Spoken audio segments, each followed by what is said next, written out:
got a train to catch around 6:19, I think it is. And this will give me time to get coffee. If you see, I'm not far from the train station right now. I'm riding the wrong way down a one-way, like I sometimes do. Let me show you me.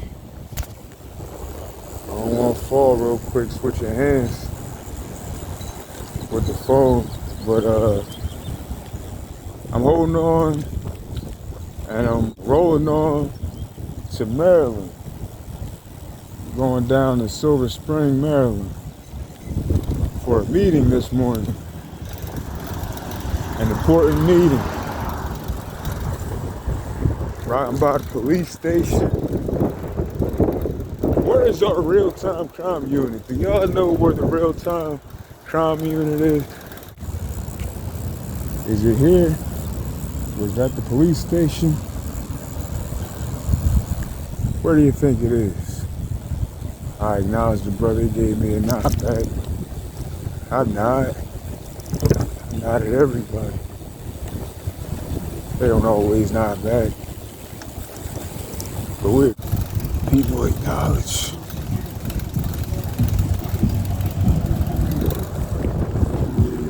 Soul.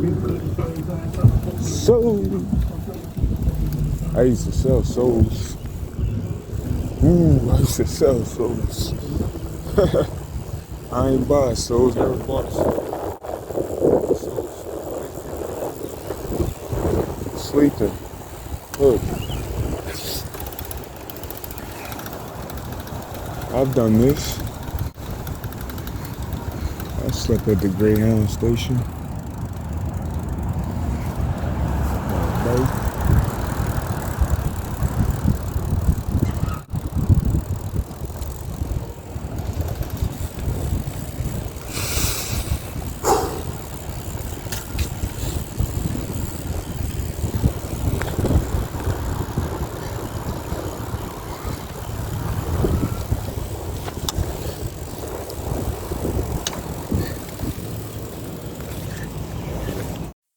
That's fine. Yeah. But letting me know would have been. You wouldn't have had to do what you did. Right. You would have been able to minister the funeral for your friend. You wouldn't have to be waiting here with me. We need to go see Big George Foreman. I got to, this is the weekend. I love the it. home of Joe Louis, Alabama. Greensboro, Alabama. Safe house.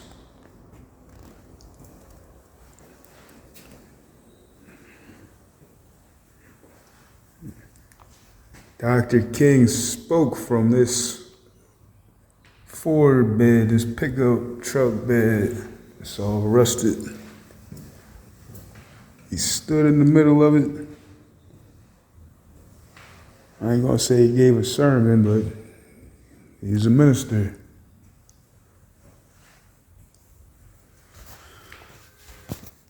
Theresa Burroughs founded this museum in 2002.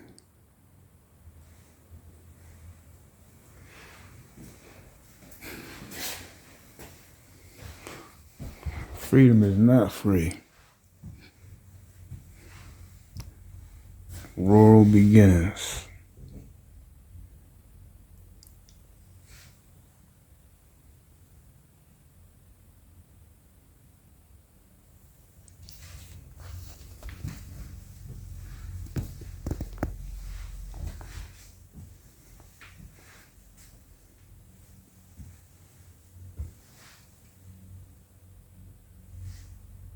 We supposed to go through these foot soldiers. It's fighting against evil.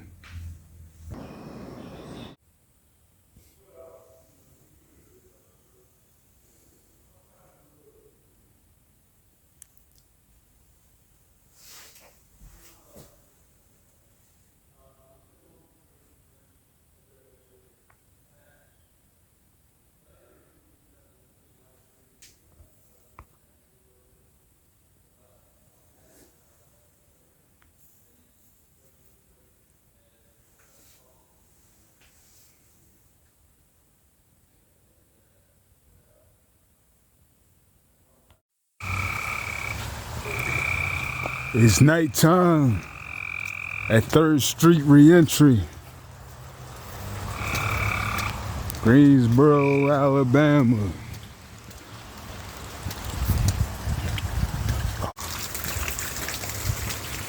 Hear them bullfrogs?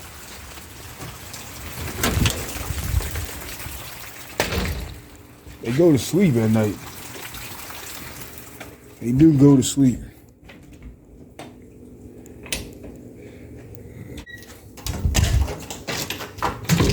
They do go to sleep. 3rd Street Reentry. There's a lot of work that need to be done.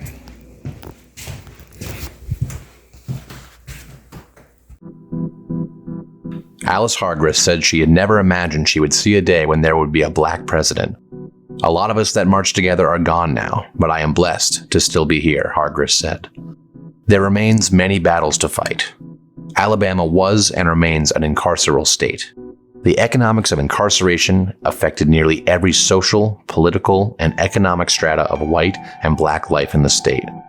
Jail and prison inflicted a mental dissonance with the psychology of the entire community. That psychological blanket affected and shaped the history of the region. Prison remains the dominant existential threat to black people in the region.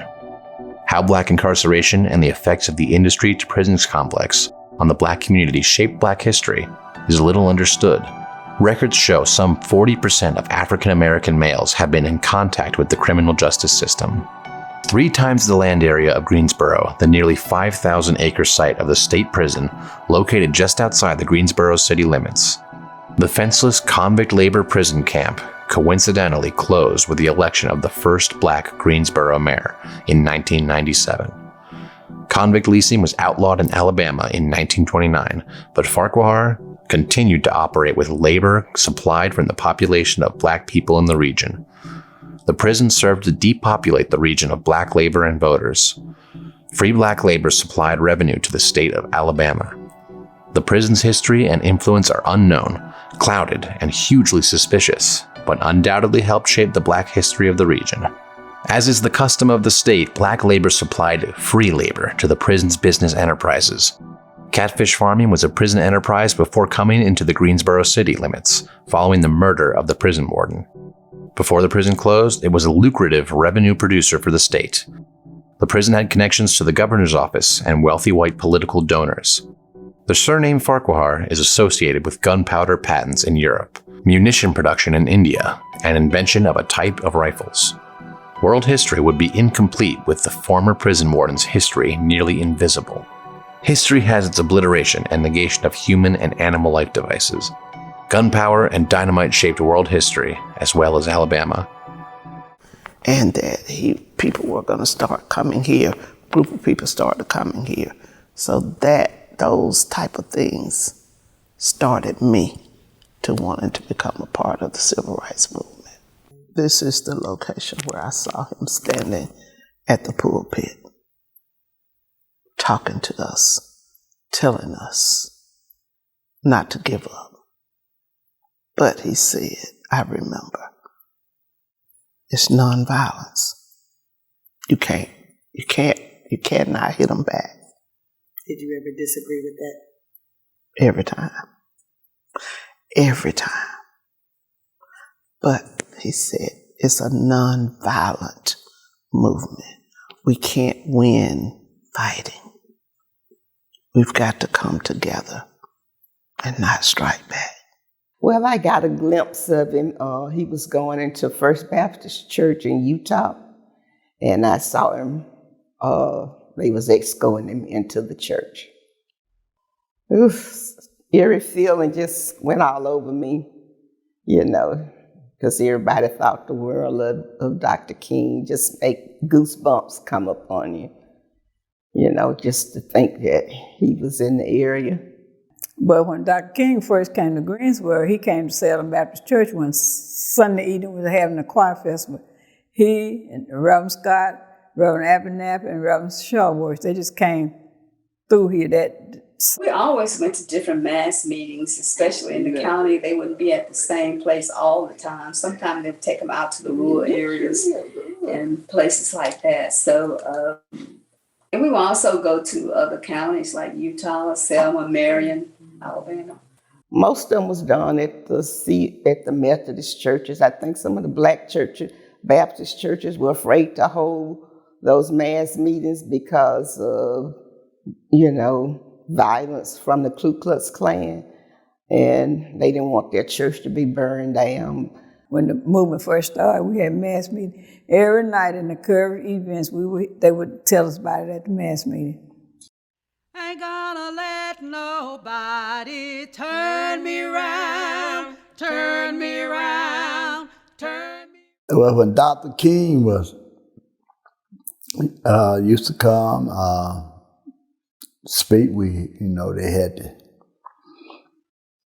he spoke several times at St. Matthew AME Church, Pleasant Road Baptist Church, and the deacon wouldn't let him in because they were scared that white people were going to burn the church down. So he had to, Ounce Weaver went and got his pickup truck, and he had to stand up on the back of his hotel, wherever you had to go, you just go and register. So Hear that? It count. You just go and do it. I'll ask you in a minute, are you ready to vote?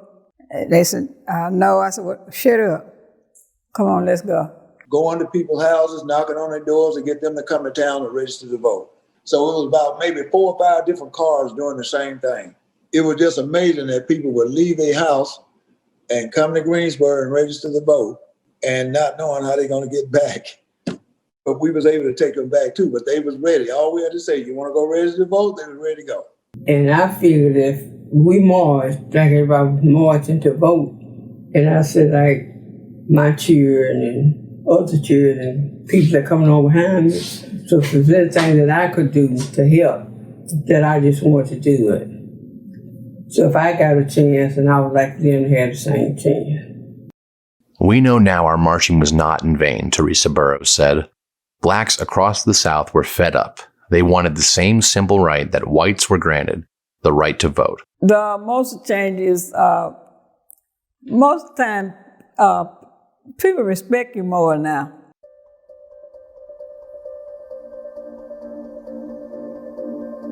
It's to get to the Edmund Pettus Bridge, and the policeman struck the man that was standing next to me. And I saw him fall. Don't know who he was, but I saw him fall. And blood was everywhere. Then I turned around, people was running and screaming, and people falling on each other, and it was just, to me, I didn't look at it as Bloody Sunday, which became the name later, but I looked at it as an Indian massacre.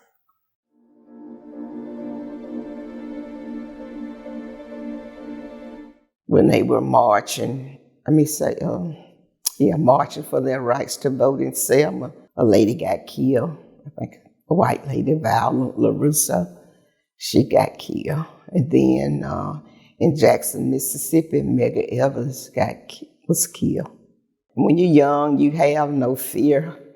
And so, we said, we can't stop now. We just got to keep on. And then there was John Lewis, about what happened to him on Bloody Sunday, how he was beaten. We are going to march from Selma to Montgomery. And I didn't want to be left out. So I said to my mom, Mama, I want to march. She said, no. She said, it's too dangerous. And I came here until we marched from Selma to Montgomery. And Because you had heard about what happened to John Lewis 2 days prior. When you were alone, wouldn't let you go to the exactly. She said. And 2 days later, you heard that Dr. King is now coming. It's coming, and we going. And my mom said, I know you're going to go. I know you're going to slip. But guess what? At the age of 13, we didn't have to slip. Miss Burroughs carried us. How did y'all get there? We got there in cars, in the back of station wagons, in the back of trucks. Miss Burroughs was getting every and anybody that she could to go. You would have to get permits then. But I think back in the day in the 60s, it was harder to get permits, and you would just what they call unlawful assembly.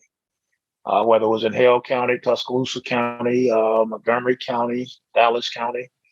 First, SCLC sent out field leaders. A gentleman by the name of James Orange, Robert Tabb, Sunshine. They came in and they sat down and they talked to us. They asked for volunteers that want to participate in the movement. I was one of the volunteers. From what I can see, it was a very good organization. They knew exactly what they wanted to do. I don't think we really put nobody in harm's way. We weren't trying to get anybody hurt. But the thing that they preached to us was nonviolence. Nonviolence. And I don't know why they would call tear gas them. And then they round all of them up, put them on buses. And I didn't like it when they came out, when they was protesting and marching, and they came out and hit those young men with the baseball bat. Now that really made me mad. I didn't like that because you was marching for what you thought was right, some things that we didn't have the privilege of doing, and things that we were supposed to have that we wasn't getting it. And they came out of their stoves and things like that. And then that time we didn't have black people working in the stoves and things, nothing like that. I marched, but I had to pray mightily before I marched, because you weren't supposed to carry no weapons, and I carried a weapon with me most of the time. So when I decided to march, I had to put the Queen Steeler down and march down the street. So you have all of these people coming out, marching downtown. You have your friends with you, but you still kind of, you're still a little bit lost. So we would come out, march. You hear the police, they have their megaphones and dogs and bullhorns and billy clubs, and they're saying, no, you can't do this today. So the leaders are saying, oh yes, we're going to do what we need to do. And we wouldn't turn around. We would go where we needed to go sometime, and at times they would use tear gas. That's going to burst you up. If you ever if you ever felt that, you can't see anyway because it's burning your eyes. So you're going to turn around or try to run somewhere so you can get some fresh air. So that would break us up. The last one I think I really participated in is the one when I went to jail, and that was it. That was, it's like I don't ever want to go to jail anytime in my life again. They wanted a different strategy. Right. And the people from the movement. and they sent us to Thomaston. They took us over to a prisoner, and the ladies and the men by busloads. And they put us in the prison. I was in prison for 4 days. And the ladies was in a cell, all was in a cell, and we had to lay on the floor. What made me went to jail at the time, because I was 14, you had to be 16. So when I stood on the line, they said, how old are you? I said, 16. Because they had told us we couldn't go at 14. And when I went to jail, my mom and dad, nobody knew exactly where I was. My dad and mom and other elder people in our area, they would give money to buy food. When they went to jail, they would sign bonds. We had to sign, you had to get a bond signed. So they would sign the bonds and get them out, but they didn't participate, in person in the movement, but they supported it. I'll put it like that. Well, it was a group of us here again. My sister was along, so both of us ended up going to jail on that particular day. We were demonstrating there on Main Street, and, they're saying, you either go back to the church, you go home, or you go to jail. So, of course, Claudine Rochelle I'm not going to move. I'm going to stand. I'm going to stand firm. So they loaded us on school buses and took us to different places, and I ended up going to Selma to jail. And all I can remember is a big barracks, and they just stuffed us in there like cows because we didn't have beds. You had to lay on the floor and sleep. And when you come through the door, if I'm coming in from that picture here, I'm walking back over here, you have the toilet and some water all there together now. And you could say you have 100 people in this jail cell. At the time, I felt good because I thought I was doing something to help myself and the ones that coming on behind me. So I feel good about doing that. And they put us in the jail, and they briefed us. They let the prisoners out. We had to sleep on the floor. They fed us. I think we was there for 2 days.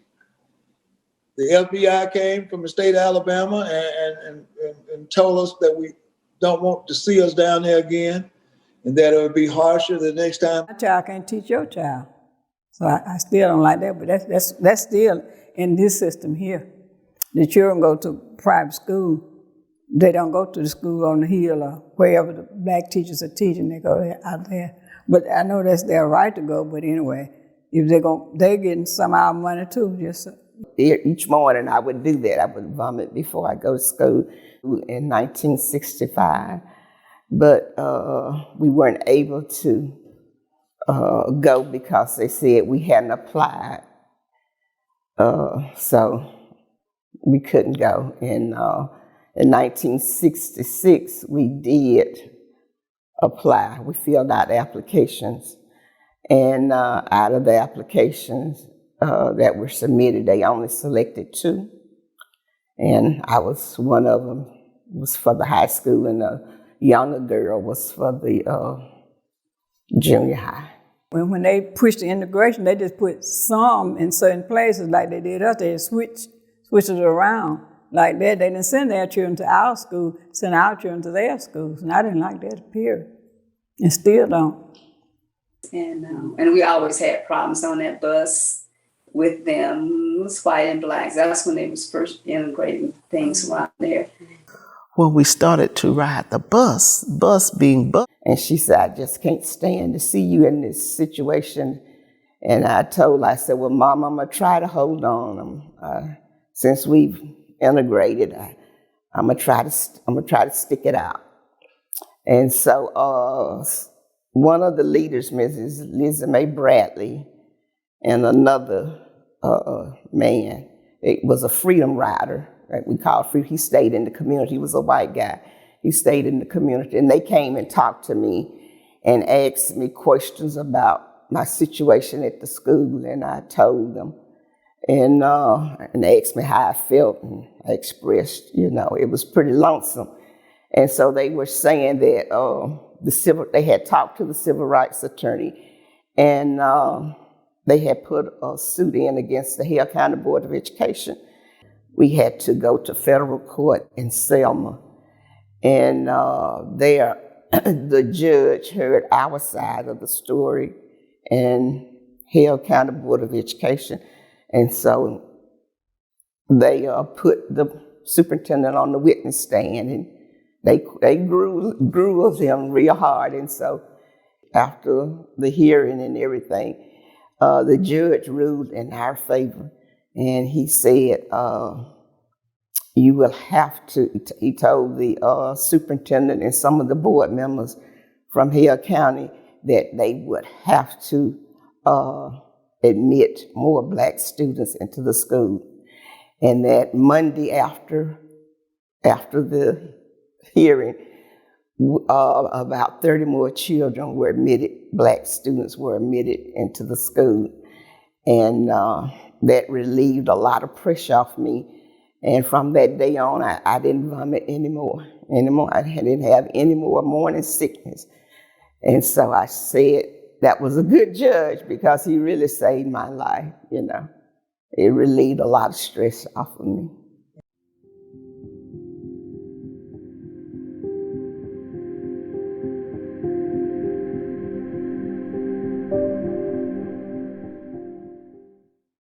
I think the most impact that the civil rights movement had on me was the integration of the Greensboro Public School.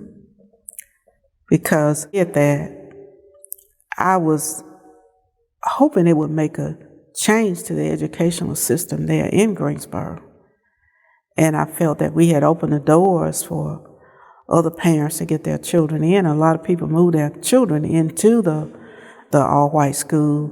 When they integrated the schools there, she had wanted all of us to go to the white school, I guess you would call it, but I was asked to go and I just disobeyed my mom.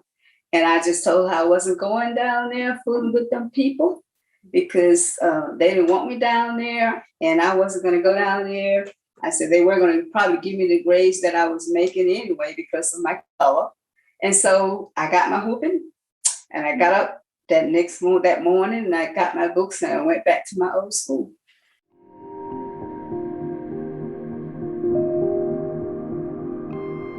With a farm of 90 acres as they passed on. Well, we did not live in the city. We lived outside of the city on 2.5 acres property there where we grew a lot of vegetables. And there were times when we had to get up in the morning, 5 o'clock, 6. Growing up as a child in Greensboro, it was just like being, out in the country. My grandmother raised me and we lived in a little tiny house with a stove and a fireplace and chickens in the yard and a big garden in the back, a field area. And it was a lot of fun because we played together out in the yard, with the dirt broom and, all of that stuff. And each morning when you get out of the bed, you always had to make sure the porch was clean and the yard was clean, even though the yard was dirt, but you still had to make sure it was clean.